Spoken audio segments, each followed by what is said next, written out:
तो दोस्तों, एक और नया दिन और मैं बलजीत परमार हाजिर हूँ एक नई कहानी, एक नया किस्सा लेके। आपको एक बार फिर लेके चलेंगे उस डॉन की तरफ जो आज भी पुलिस के हाथों से दूर बैठा ईस्ट अफ्रीका में कहीं रह रहा है और बहुत जल्दी जल्दी अपने अड्डे बदल लेता है। कभी बुर्किना फासो, कभी दूसरे किसी कंट्री में, कभी सेनेगल, कभी साउथ अफ्रीका चला जाता है, कभी कीनिया चला जाता है, कभी युगांडा चला जाता है। ये घूमते फिरते रहता है और आज भी उसका धंधा बेरोक चल रहा है। जबकि बाकी बड़े डॉन किसी न किसी तकलीफ में हैं, लेकिन ये आदमी आज के दिन भी विदेश में बैठकर अपना धंधा चला रहा है। उस आदमी का नाम है गुरु साटम। आपने बहुत बार उसके बारे में सुना, जो ओरिजिनल डॉन थे मुंबई के।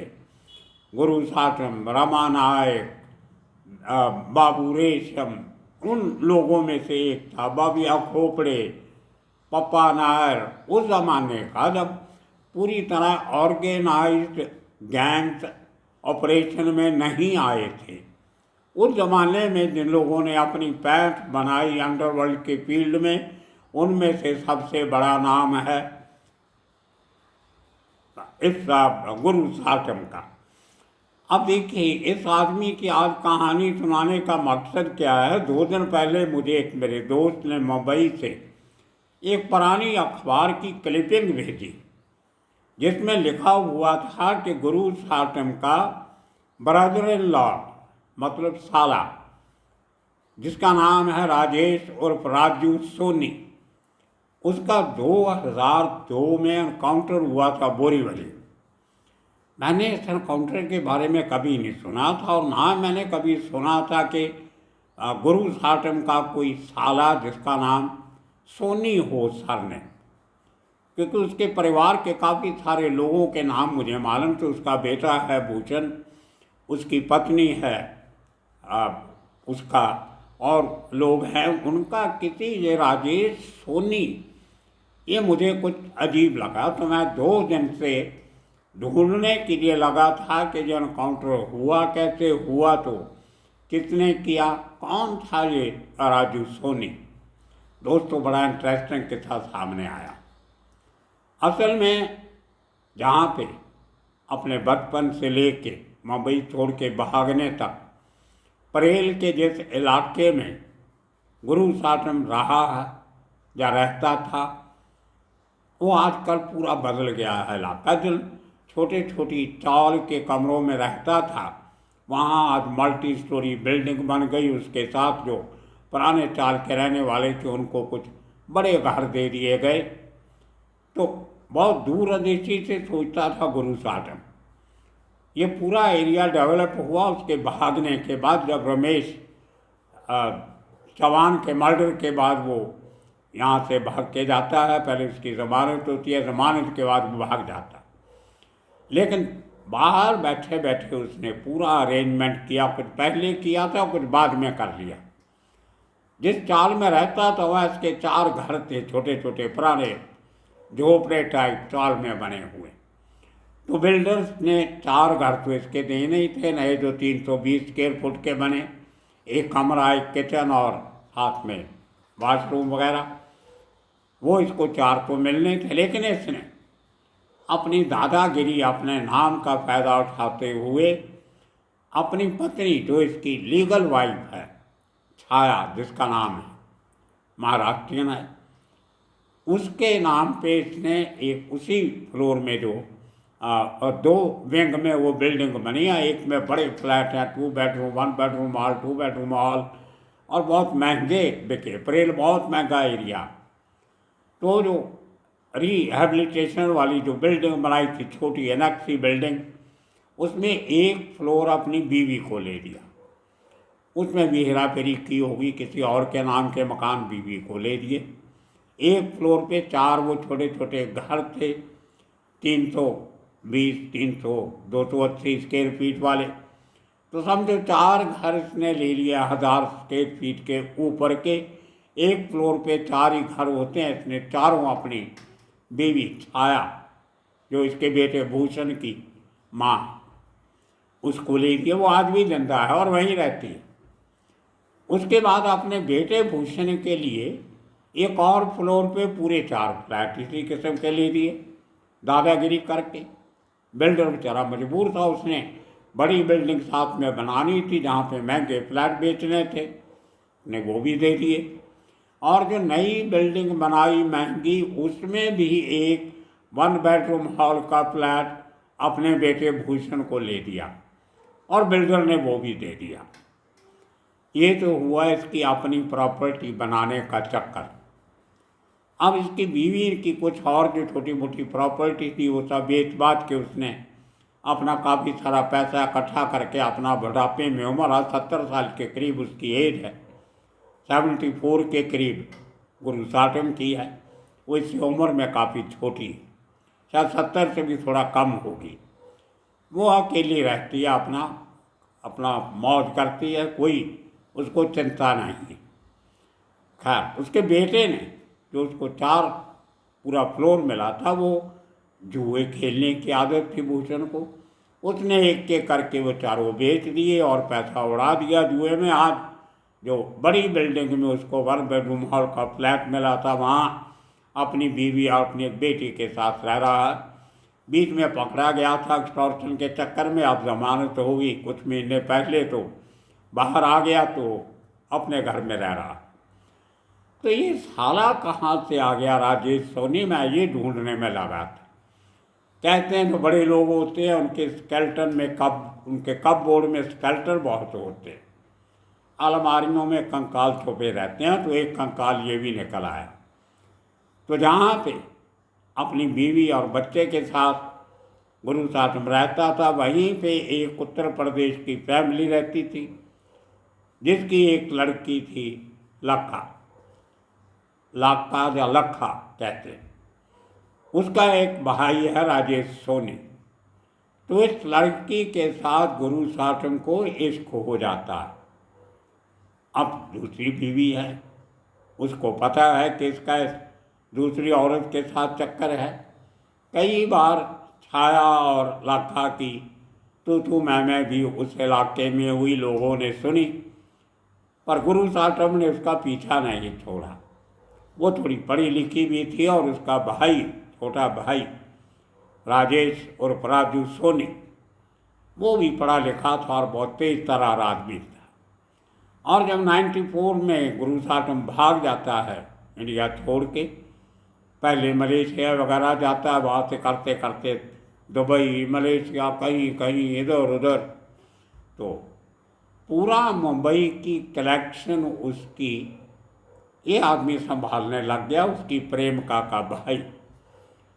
और अंडरवर्ल्ड में ये मशहूर हो गया कि ये गुरु साटम का साला है।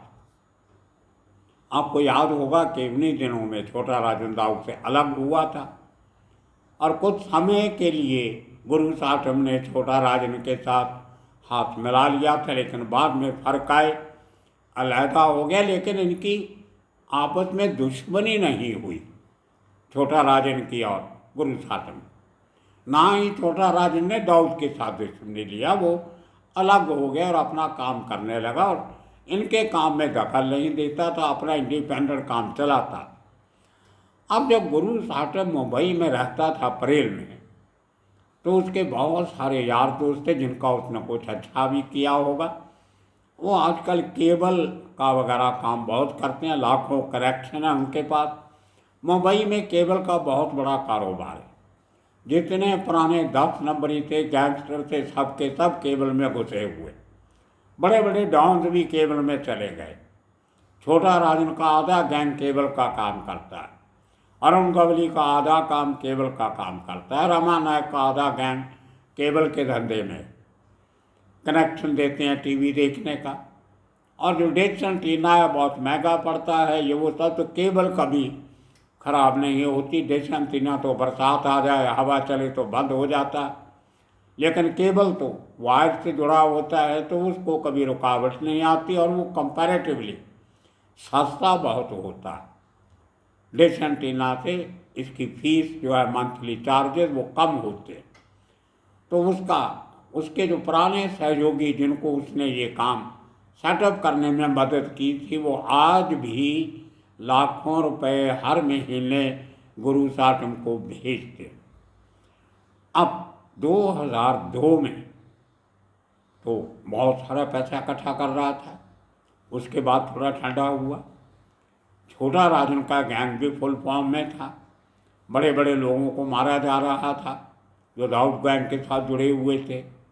उनमें कुछ लोग ऐसे भी थे जो दाऊद के साथ नहीं थे, लेकिन अंदर खाते कुछ ऐसी बातें उड़ती थी कि वो डी कंपनी से अटैच ओपनली नहीं। या कुछ बड़े लोग थे जिनको मारने का जिम्मा छोटा राजन अपने से ले लेता था और कभी कभी ऑपरेशन को सक्सेसफुल करने में गुरु साटम के गैंग की भी मदद ले लिया करता। तो बहुत सारे ऑपरेशन उन्होंने जॉइंट वेंचर में चलाए। गुरु साटम और छोटा राजन ने मिलके काफ़ी काम किए। जेल में दत्ता सामत ट्रेड यूनियन लीडर इतना पावरफुल जिससे एक बार सरकार भी डरती थी। कोई गैंगस्टर उससे पंगा लेने का हिम्मत नहीं करता था, क्योंकि जितनी बड़ी आर्मी दत्ता सामंत के पास थी गैंगस्टर्स के पास भी नहीं थी। तो लेकिन जब उसको मारने का समय आया तो छोटा राजन ने गुरु साटम से हाथ मिलाया और वो पूरी प्लानिंग जो गुरु साटम की तरफ से की गई छोटा राजन के साथ मिलके वो पूरे का पूरा खेल इसी राजेश सोनी ने खेला था। इसी तरह तकीउद्दीन वाहिद ईस्ट वेस्ट एयरलाइन का मालिक, जिसका मर्डर बांद्रा में उसके ऑफिस के बाहर किया गया, उस मर्डर में भी गुरु साटम के लोग शामिल थे और उस ऑपरेशन में भी ये राजू सोनी शामिल था। अब ये बहुत सेंसिटिव इशू हो गया कि ये आदमी इतने बड़े बड़े काम, गुरु साटम तो बाहर बैठा है और अपने बंदों को छोटा राजन के साथ मिला के बड़े कामों को अंजाम दे रहा है। वो करता इसलिए था कि उसका जब नाम आएगा इन केसेस में तो बाकी के लोग डर के उसको पैसा देंगे। ये अंडरवर्ल्ड की पुरानी फितरत है। तो उसको अच्छा खासा पैसा मिलता रहा, क्योंकि उसका बेटा जुआरी था, जुआ खेलता था, इसलिए अपने बेटे के पास वो पैसा नहीं रखता था, जो उसको पैसे का हिसाब किताब देता नहीं था। पत्नी उसकी इतनी पढ़ी लिखी नहीं थी जो ये लाखों का काम संभाल सके, इसलिए उसने अपनी प्रेम का लाखा और उसके भाई राजेश सोनी पे भरोसा किया। अब इतने बड़े पैसे का लेन देन होता है तो आदमी तो भरोसे वाला होना चाहिए। ये राजू सोनी कोई शार्प शूटर नहीं था, लेकिन जाता था साथ में, सुपरवाइज करता था गुरु साटम के बिहाफ पे।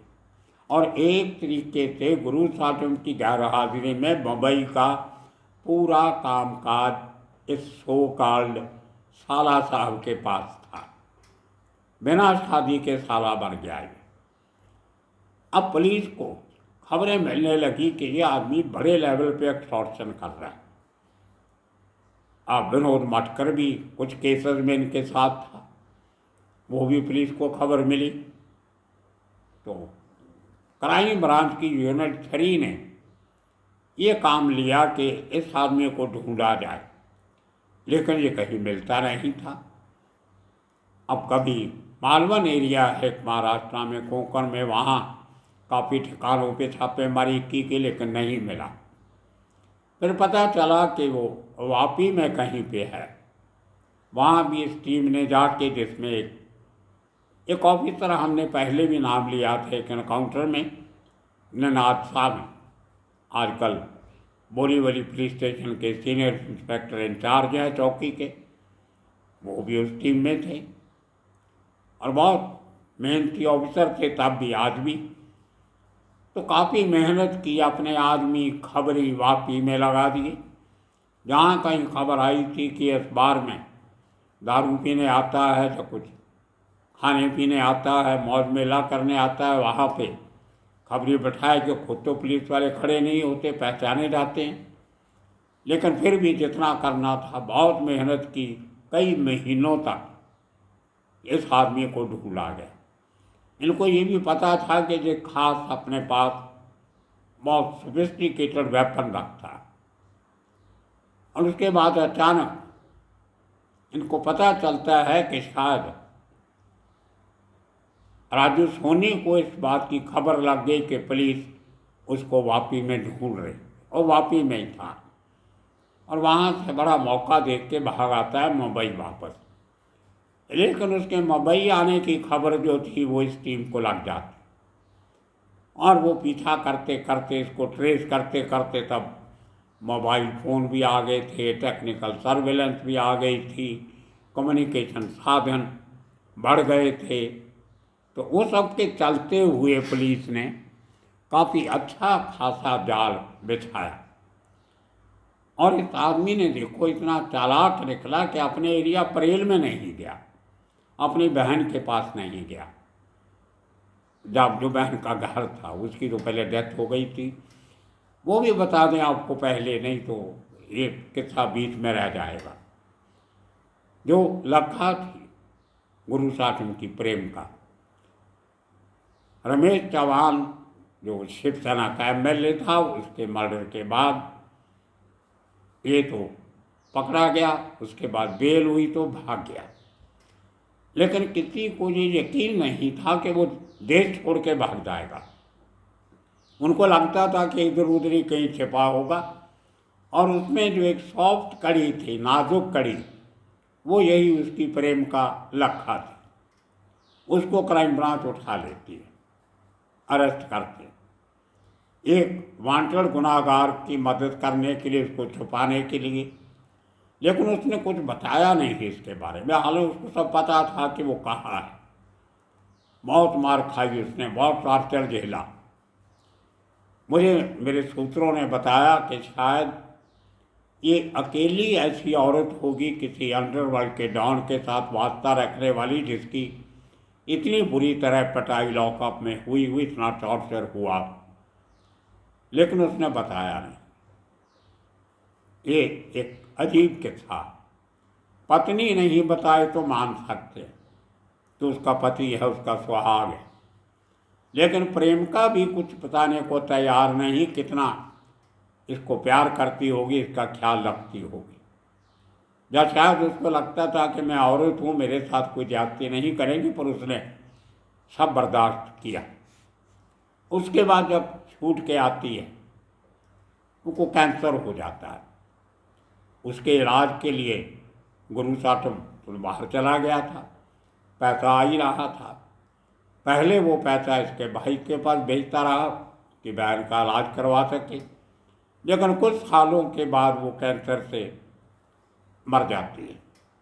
अब ये भाई अकेला रह जाता है, इसको संभालने की जिम्मेदारी एक बार फिर आ जाती है गुरु साटम के सर पे। इसलिए वो इस लड़के का ज़्यादा ख्याल रखता था कि इसकी बहन ने मेरे लिए बहुत मार खाई है, और इसको ज़्यादा ख्याल रखता था, अपने बेटे का कम रखता। एक भाई भी था गुरु साटम का।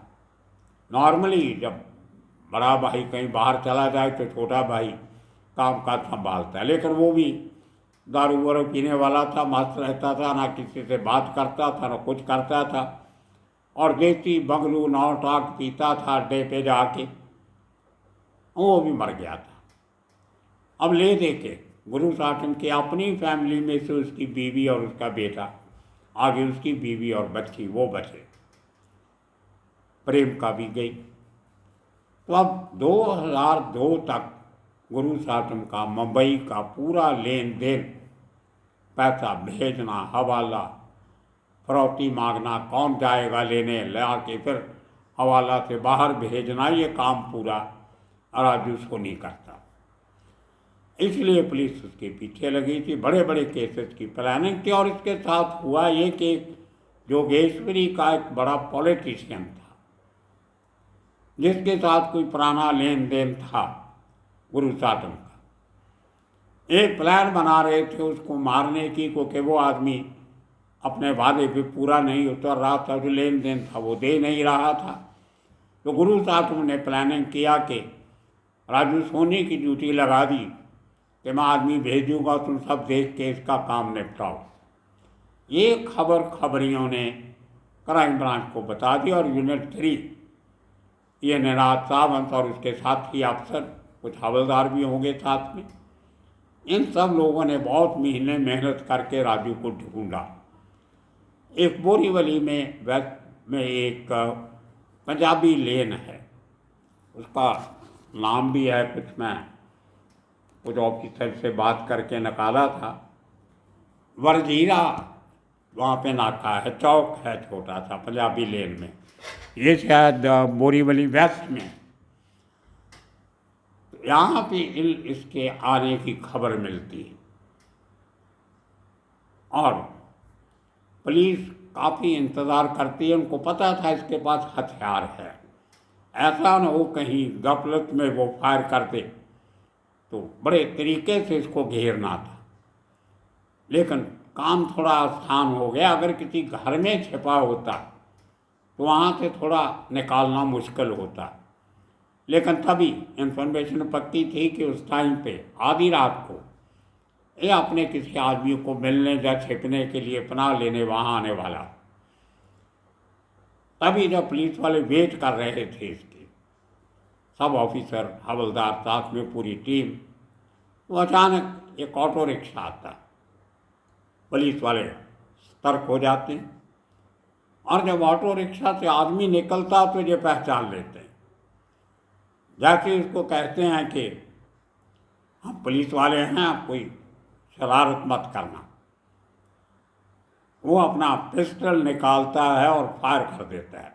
उसको यकीन नहीं आता कि आधी रात को पुलिस वाले हो गए।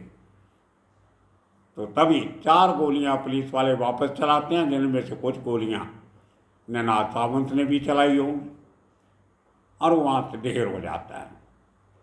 जब वो वेपन देखी जाती है तो सबके होश उड़ जाते हैं। वो ब्रेटा पिस्टल थी जो उस ज़माने में 4.5-5 लाख की आती थी। आप अंदाज़ा लगा लिए कितनी कीमती और कितनी सोफिस्टिकेटेड वेपन थी।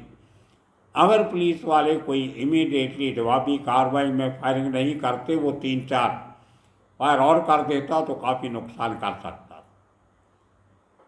और ये छात्र तो था और चालाक था, और इसी आदमी, ये वही आदमी है जिसने बॉम्ब ब्लास्ट का एक्यूज था एक हरीफ कड़ा वाला तवा रेस्टोरेंट बैंड्रा वेस्ट में। उसके मर्डर की पूरी प्लानिंग भी इसी ने की थी। ये तो काफ़ी इसका लंबा चौड़ा क्राइम रिकॉर्ड था, और पुलिस इसका असल में पुलिस वाले इसको पकड़ के गुरुसाटम का फाइनेंशियल नेटवर्क तोड़ना चाहते थे, जो तोड़ने में वो बहुत हद तक पुलिस कामयाब हो गई। तो ये दोस्तों किस्सा था पूरा गुरुसाटम की प्रेम कहानी और उसके साले की अंडरवर्ल्ड में किए हुए काम, और अचानक एक पुलिस एनकाउंटर में मारा जाना। तो आज के दिन में भी गुरुसाटम बाहर बैठा है। इस बात को भी 22 साल हो गए। गुरुसाटम वापस आने का नाम नहीं ले रहा, लेकिन मेरे सोर्सेज ने बताया कि 2 बार वो हिंदुस्तान आया था, भारत आया था। एक बार तो जब दत्ता साहब को मारने की प्लानिंग हो रही थी, वो आया और वापस चला गया काम होने के बाद। को उसमें लंबा थोड़ा पैसे का लेन देन था, कहाँ से मिला था पैसा पता नहीं, बहुत बड़ी कॉन्स्पिरेसी थी। दूसरा, गुरु दिल्ली एयरपोर्ट पे उतरा तो वहाँ आईटीबीपी ने कुछ उसको पकड़ लिया। तब छोटा राजन की एजेंसियों के साथ अच्छी बनती थी, उसने अपना असर लोग लड़ा के उसको छुड़ाया और इमीडिएटली नेपाल भेज दिया। उसके बाद फिर कभी वापस वो इंडिया नहीं आया। आज भी बाहर बैठा है, कहीं सेनेगल में है, कहाँ है उसके लोगों को पता नहीं, लेकिन हर महीने उसको कम से कम 15-20 लाख रुपया मुंबई से अभी भी इकट्ठा करके उसके चाहने वाले और उसके डरने वाले उसको भेज रहे हैं, और अपना शान से बैठा अपनी ज़िंदगी व्यतीत कर रहा है। तो दोस्तों आने वाले दिनों में इसी किस्म के किस्से कहानियाँ लेके फिर हाजिर होंगे। तब तक के लिए आप सबका बहुत बहुत शुक्रिया, धन्यवाद।